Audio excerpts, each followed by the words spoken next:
Do you use run-in head titles? Scrivener 3 for Windows has a feature for that. So run-in heads are when you have a title within a paragraph at the beginning. Obviously, you can quite easily do this on the page as you're typing, but perhaps you didn't realise this was what you wanted when you started your manuscript. Creating a run-in head title will, of course, require a custom format. If you don't have one of those yet, you probably haven't watched any of the previous videos from this year, so do check them out.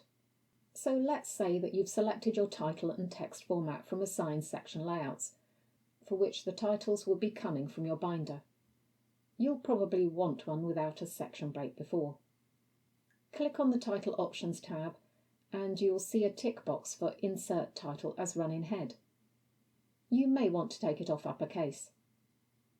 I'm going to make it bold and italics so it stands out, and I'm going to add a colon in the Title Options box. Now, the text won't move in the formatting box. You'll have to compile to see that. If you do that, you'll see that every time you have a new scene, the binder title will appear at the beginning of the paragraph. Next time we'll be talking about the most efficient way to manage your table of contents titles between Scrivener 3 for Windows and Microsoft Word.